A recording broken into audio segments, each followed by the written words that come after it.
order. We have two items on the agenda tonight. First item, we need a motion to have the second reading of bill number 11-17. Motion. Second. I have a motion and a second. All in favor say aye. Aye. Opposed, no. Any abstentions? Motion carries.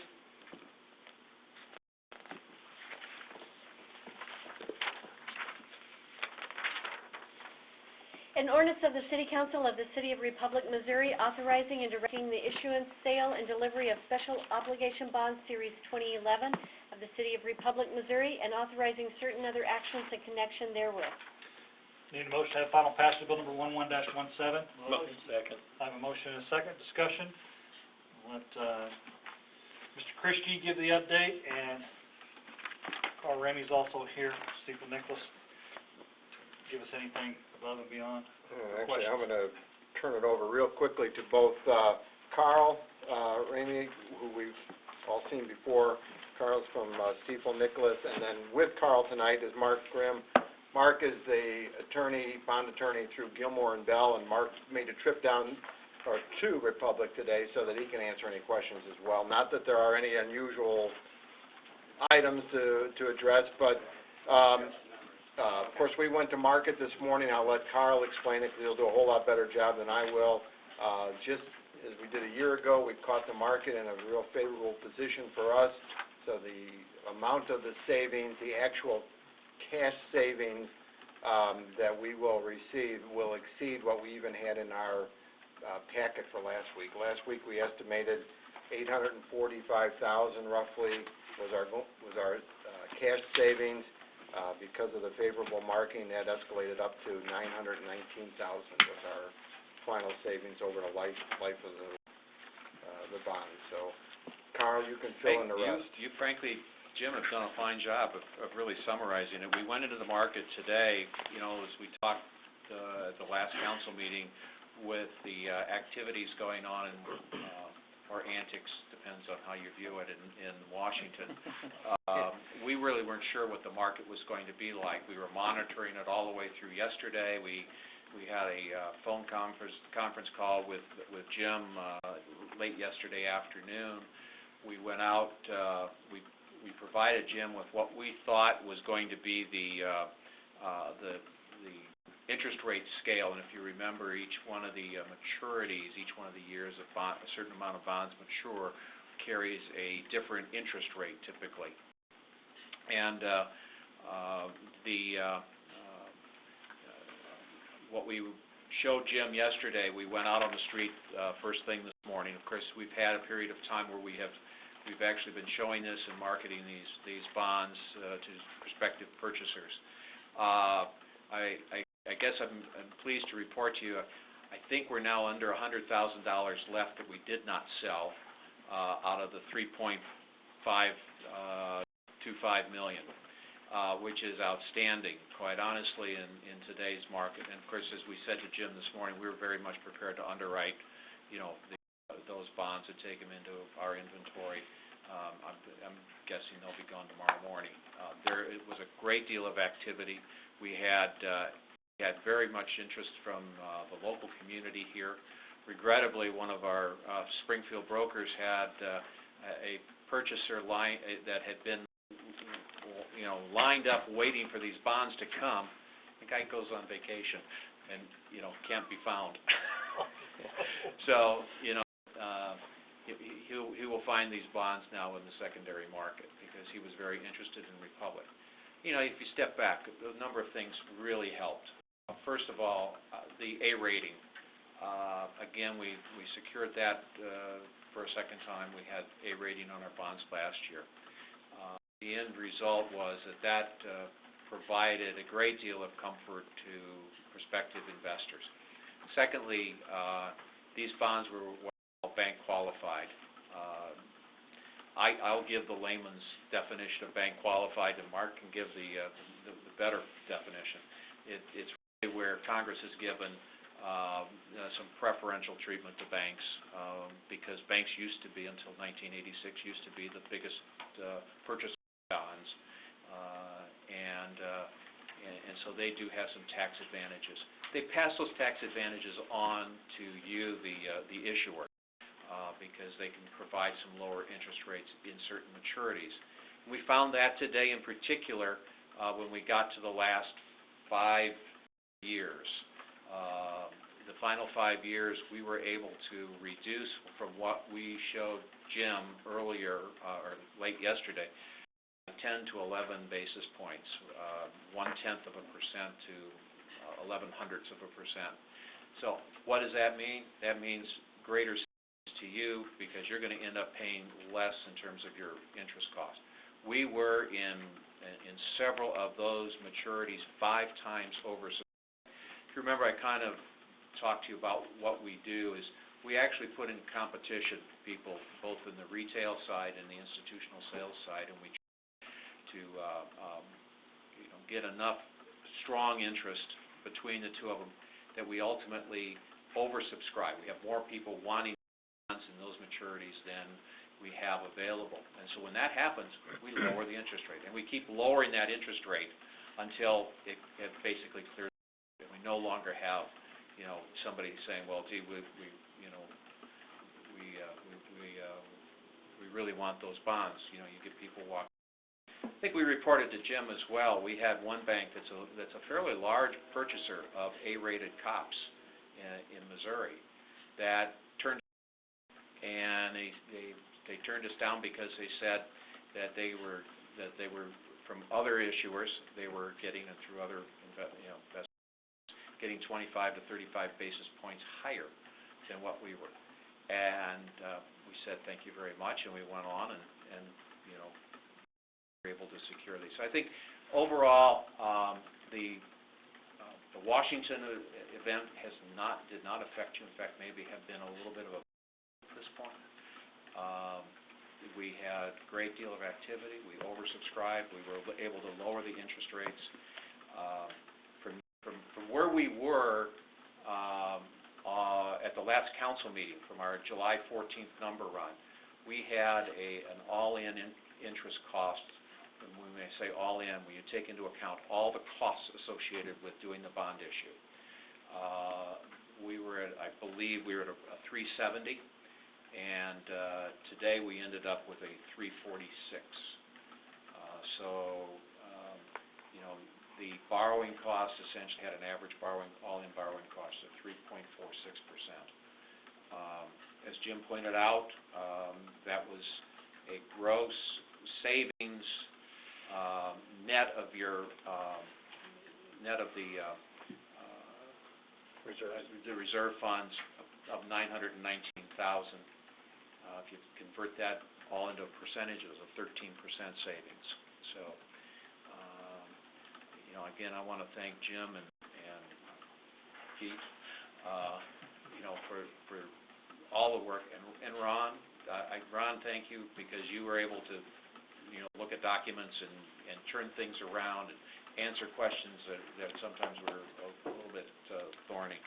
What I passed out tonight is kind of a summary. Tab 1 summarizes pretty much what the deal is.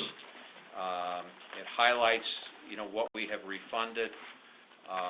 Again, we are refunding the 2003 and 4 COPs. I believe this pretty much now, if I may be wrong, I think for the most part, most of those, that intricate, elaborate lease structure that you had before, we've pretty much converted and moved away from that into a special obligation bond. Again, we were successful in this process of shortening the maturity by 2 years. So your savings are basically being taken at the end. We did use the reserve funds that were available to help reduce the needed cost of borrowing. While we refunded a par amount of $3,815,000, the new par amount was $1,525,000. So that comes about because we were able to use those funds to help reduce to essentially pay down on your existing debt. The other thing that we're successful at doing today was typically a the first 10 years of a bond issue, you usually are not able to refund those years. Bondholders are looking for some sense of security in those early years that they, without any penalty to you in terms of an interest rate penalty, we were able to pay a 7-year call, so that the last 3 years of this bond issue, will be the 19, 20, 21, and 22, the last 4 years, can't count. Those years would be refundable in August 1 of 2018. And there may be some advantages to you at that point, particularly if there are any plans that you might have there, at that point in time that may need to look at the revenue streams that currently support these bonds, if you're having to do any additional work that certainly isn't contemplated now. Tab 2 is for those people who love to go through numbers, who are just anxious to go through the numbers. I provided what we call our pricing detail report. One of that is what is probably the easiest thing to look at, and that's the sources and uses. The sources are sources of money that comes to provide the necessary funds in order to spend on those needed items. And in this case, the needed item is of course refunding the old bonds. So now in the time it takes to refund these bonds, which goes back to the date we talked about at the last meeting, which I had a brain freeze. We would need a cash deposit of $3.9+ million. In order to we have costs relating to issuing these bonds, so we have cost of issuance. The cost for our services is on first discount, and up top then we have, we essentially from that we back into, because we know we've got reserve funds we talked about that would be used, and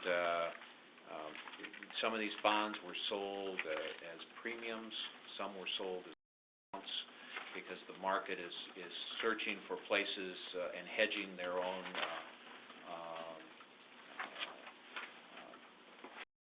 portfolios.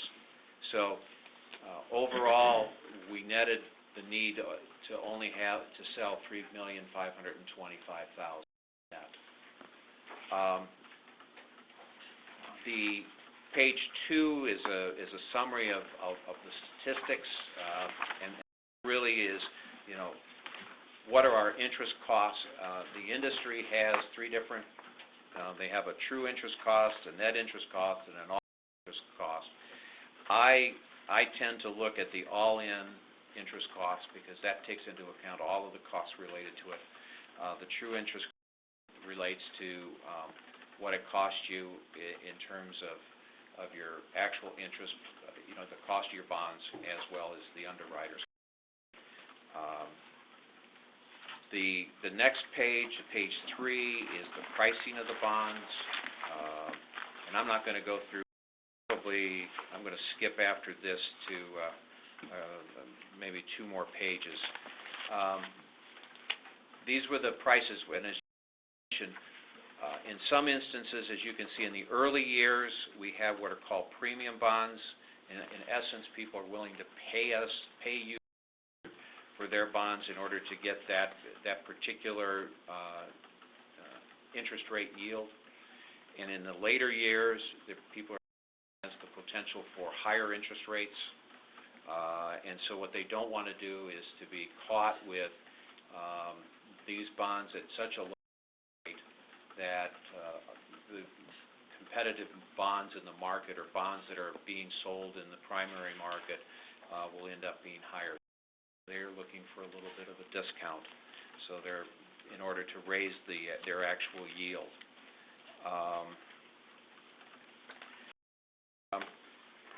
The next, I want to skip to page 5 because that actually then represents the debt service, that each one of those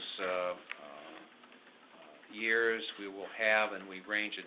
And again, what we are doing is mirroring your current debt service, so that while it really, perfectly level, it is relatively level. And again, in 2018, the 2003s go away. So that's one of the reasons why you see a drop in the interest rates there, the annual debt service there. And then this is the page that Jim turns to, which is page 6. And it's, okay, after all is said and done, saved me today. And as you can see, as we pointed out earlier, the savings come from reducing the and I think as Pete called it, it was avoidance, debt avoidance. And so we have, what we have here is annual savings, so the departments essentially are going to be liable for the same amount of money each year until we get to 2023 and 2022 actually, and that's when things start, falling off. And then of course you start, because there is no debt service. And that's how we ended up getting the $1.3 million of annual gross savings. But if we net those out, because we know we've got the reserve funds. And that's how we get to the 9.19. And if anybody at 1,370,217.72 is a gross savings over the life of the bonds, and then just a little bit below savings summary, it shows prior funds on hand. That's our reserve amount of $458.44. That's what was our that was in the previous issues that we now turned around to reduce the par amount and of course lower the term. So when you net that out, that's where you come up with a roughly $919,000 of net savings over the life of the bonds. And from a time money standpoint, we do always look at what the present value of those savings are, and the present saving is a shade over $500,000. So in today's market, on a roughly $3.8 million of refunding bonds, we think that you did quite well in this move. And the rest of the documents are things that relate to items that Mark in particular is concerned about, because there are certain things such as arbitrage and tax issues that we have to generate the statistics for, so that they are comfortable that this was done properly, and I'm sure he can speak to that. And then, of course, the very last tab is the Standard & Poor's rationale letter. I give this speech because while it is great that you have an A rating on these bonds, and essentially an A+ rating for the what they call the long-term or the general obligation rating. It is something that is a snapshot in time, and they will be continuing to monitor the city and to monitor the city's health, the financial health, as well as their management health and their fiscal responsibility health. Those are things that I encourage you to continue to do the job well, because it has an impact long-term on your cost of borrowing. Today, if we had not had an A rating, if we had something that was in the BBB category or a non-rated category, we might be 100, 150 basis points higher or more. So, the work you guys do in terms of maintaining the fiscal health of this community has saved the taxpayers and the residents of your community sizable dollars. And so I just encourage you to keep doing that, and anything I can do to help you, sir, I'm always available, and I appreciate that. Jim, you have anything to add? Yeah, we can touch on what Carl gave is a lot of the good background, and like he said, Mark said earlier, he had to drive with him from St. Louis, so if you want to hear or read something, this is very interesting. It really gives a good idea, but between this year's refunding and last year's, the savings was over $2 million of net savings over the life of the bonds, and it's good financial and fiscal responsibility on the city's part. A lot of it is good markets as well, has helped us out tremendously, and that I can thank Carl and his team back in St. Louis. And the actual bond and the ordinance side of things, you might want to, I know you were presented with this evening, so it's a little difficult to look at things on short notice, but what you all saw last week in terms of the ordinance, there's only been some slight revisions. One of the insertion of all of the numbers that Carl just went over, so they put all of the actual final numbers into the ordinance, and then there was one of the ordinance that did change, and I'll probably get this a little bit incorrect, so Mark can correct me if I'm wrong, but there's two ways these bonds can be issued, one either as a serial bond or as a term bond, so they provide explanations in the original ordinance that we saw 2 weeks ago or last week. And depending on what the market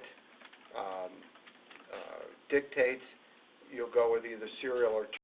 They removed the language of the one that they didn't need and kept the language in there for the one that they did need. As Ron can attest to, bond in this market takes expertise, and that's why we rely heavily on Mark Grimm, who's done, I don't know how many of these he's done, quite a few city alone. But Mark, would you mind just cleaning up what I just said? Well, that was an excellent summary. First of all, I really appreciate coming down here. I've been working and doing bond issues for the city, I think since 2000, but I didn't come down here, so I want to come down with Carl today just to see you all and thank you all for the opportunity to work with the city again. The savings level at 13%. I mean, that's key on. I mean, I know they're important, but 13% of the par amount is an incredible level of savings, and I'm sure Carl told you that the industry standard is to do a deal that's justified from an industry standpoint if you can achieve somewhere in the 2.5% to 3% savings level. 13% is just remarkable level, and it's really a good deal for the city.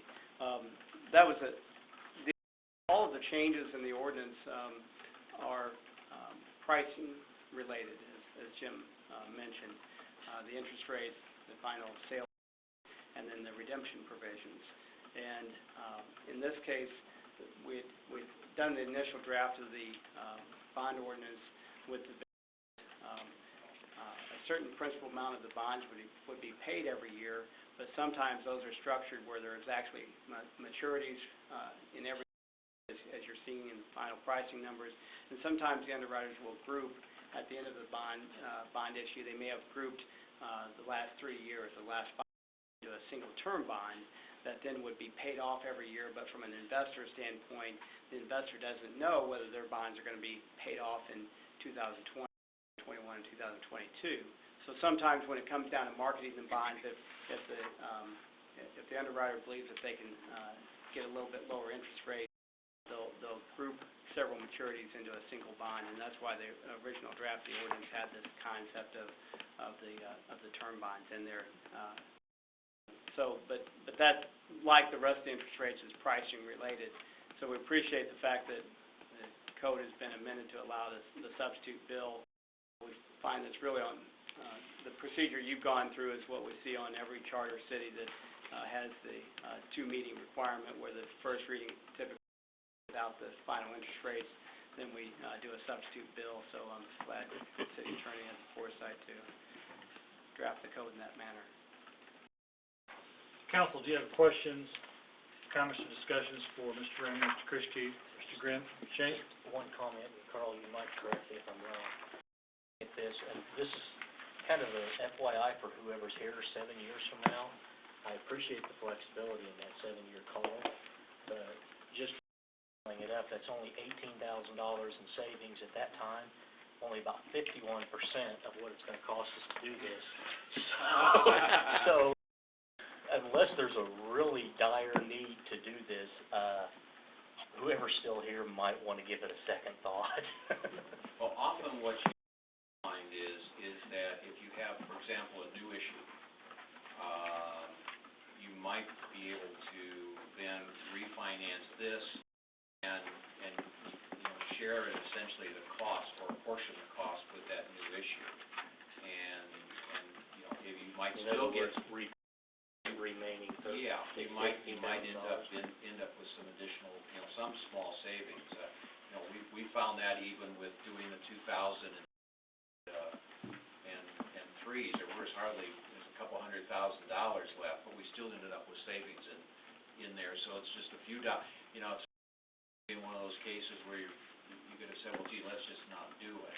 But at the end of the day, That's not what I'm saying. you still I had the same, yesterday, and I brought that. 7 years from now, But we need to stop back and realize what it is, how much we put into. I mean, what we went into doing this, and don't shortchange it before it has a chance to pay for itself. agreed, and secondly, to that point, if we look at what we're not extending the time of the loans, we're not decreasing our payments, we're keeping the same payments, we're going to pay them off at the same time. A lot of people might, let's just take and refinance them and extend them out another, 8 or 10 years and keep the payments down. That's not what we're doing. We're going to keep the same payments, we're going to keep the same schedule. Gather the savings up is at the end because of that very fact. Mr. Wilson, did you have a question? No. Okay, just checking. So, but your point's well taken. Our savings come in 3 years when we're done, and the old loans will still be going. That is for the correct. COPs. Okay. Other questions, comments, discussion?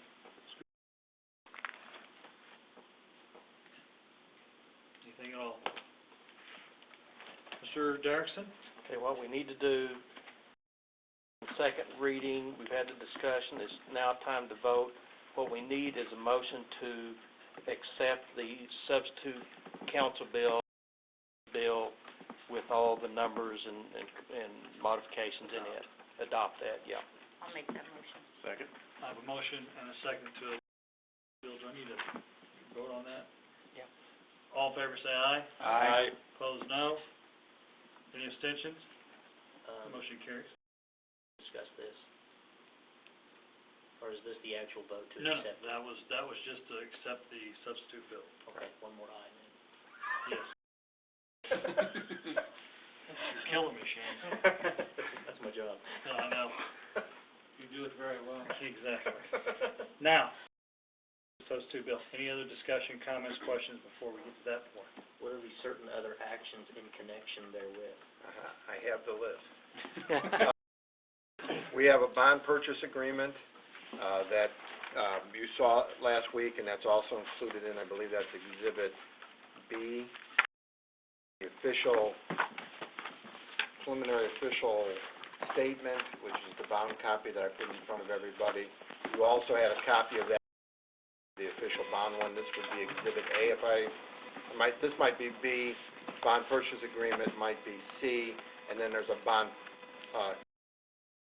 which would be Exhibit D. And hopefully Mark will correct me if I've got the numbers wrong, but those are all of the exhibits that were the certain other actions. Am I missing one, Mark? Well, it's that, and on any transaction, there's closing documents on any transaction. If you've got your promissory note, but then you've got a bunch of other documents that they have you sign, the federal government disclosures and all of that. On any bond issue, for instance, you've got a document that looks like a tax, that's an informational tax return that has to be signed, and advise the IRS that you're issuing tax-exempt obligations because the IRS keeps statistics on those type of things. And the mayor sign a closing certificate that says the meetings were held in accordance with sunshine law and that there's no litigation against the city that would adversely affect the transaction, that type of thing. So authority type clause in the ordinance that says the mayor can execute the other customary documents associated with the bond issue. So that's, in addition to the documents that, or exhibits that Jim mentioned, that's what that's a reference to. To your point, Mr. Grooms, if council approves this, we have a lot of signing to do afterwards. And Don't the let only, you sign it away, that's all. the only thing, the only of the actual bond itself is that bond compliance agreement, and that is a separate agreement, which Pete had mentioned before, that actually we're a service that Gilmore Bell has, that each and every year they meet the requirements of the city to make all of the reporting requirements. So they provide a fee. Mark is here, but it's very, very reasonable. He might decide to raise it then next year, but it's a very reasonable and fair fee, and it's a really offer to cities because it's easier and better for them to track that and report that than us. That's one Pete said that'd be money well spent. Well, Yeah, he said something about $1,100, I think. another $1,200. Yeah. That's Yeah. correct. Council members, other questions? Substitute bill that you have approved. We are now in the phase of discussing anything else before we get to roll call vote. Any other questions, comments, discussion?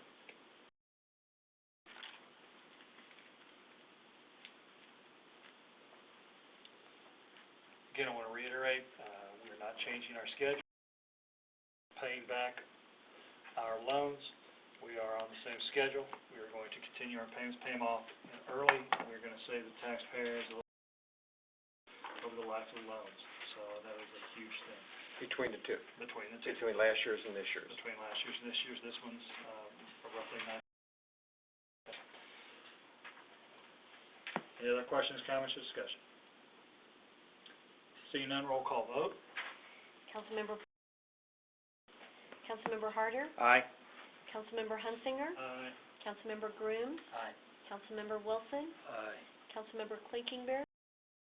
Carries 6-0. Thank you very much.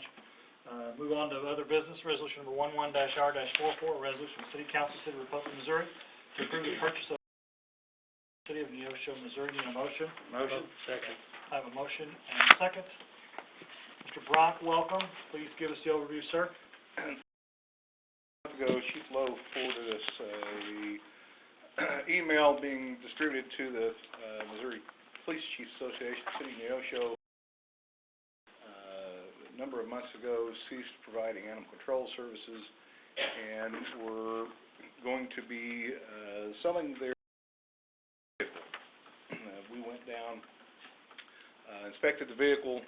It's a 2008 Chevy truck, 2008 model, miles, stainless steel, 6-compartment box on the back. Their original purchase price in 2008 was around $31,000. It took a little time, but working through their city council, they put it out to bid. Last Monday, before the deadline of $25,001. I was notified yesterday afternoon. We are the apparent, and this resolution formally authorizes that purchase. Questions, comments, discussion for Mr. Brock. Does this truck bid on it, or is that bid taken off? It's been taken off. Taken off, so we don't get Axle that. mounted. That's correct. Mr. Harder? And the budget for $20,000, correct? Is that what it's budgeted for? That's correct. And you said it was, again, how much? It was 25 and 01, okay. And our discussion any easier tonight. Well, I was gonna give you the dollar. No. We'll just That was our price is right. Round That's things it off right to there, 25. Could've got it for 18.5. Somebody quick, get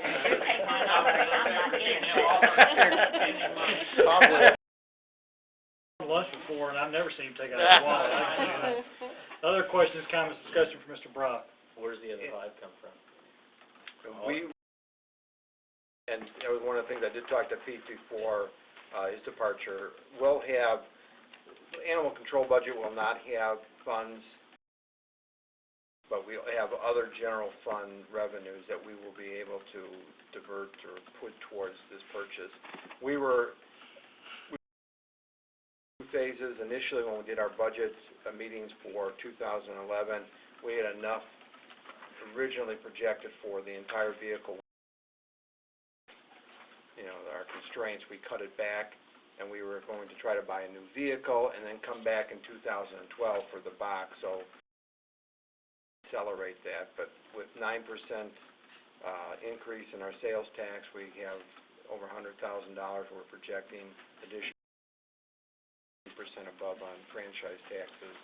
So we'll have the adequate revenue to do this So Out of the basically, general fund. out of general fund and general fund.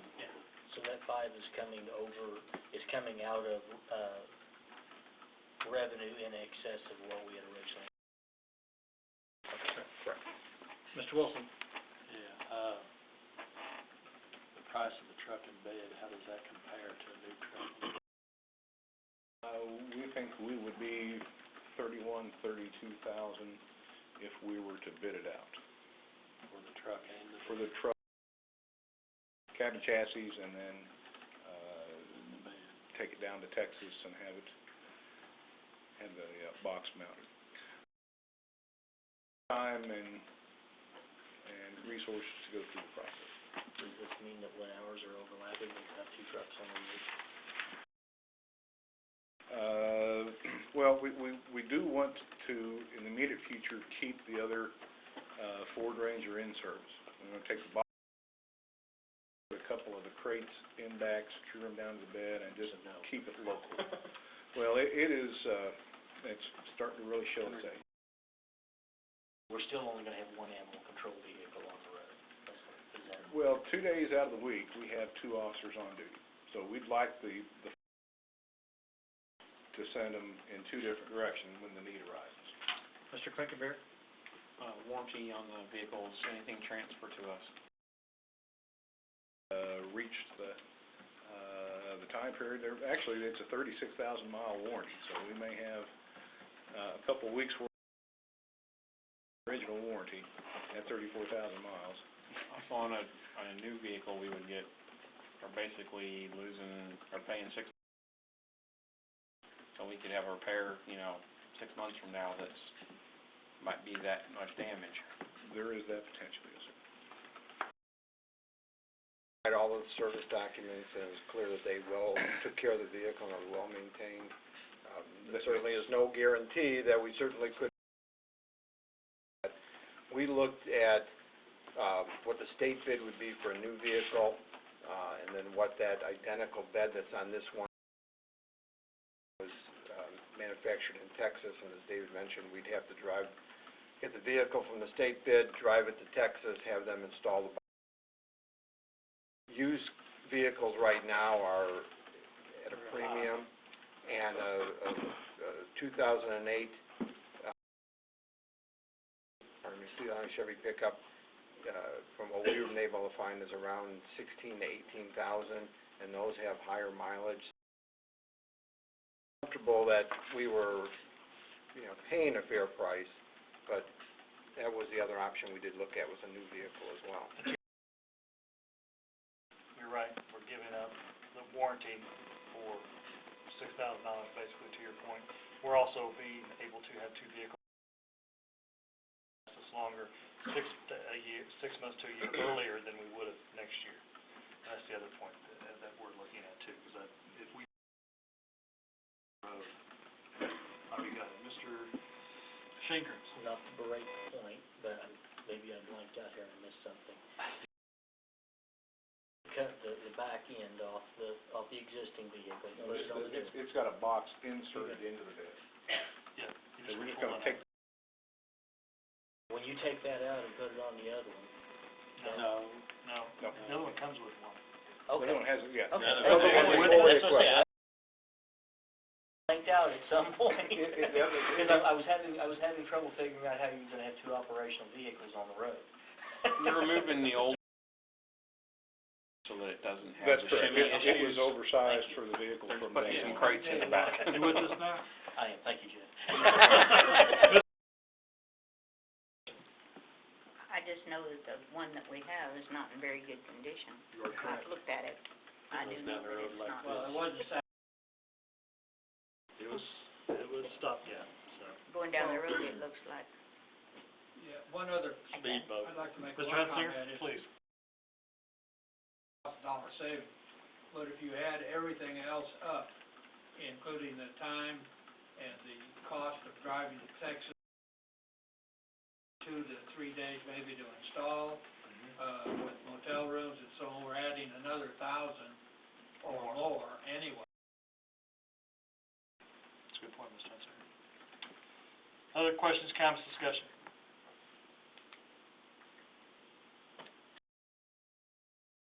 Aye. Opposed, no. Any abstentions? Motion carries. Need a motion to adjourn?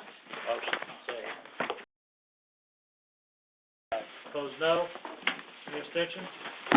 Motion carries.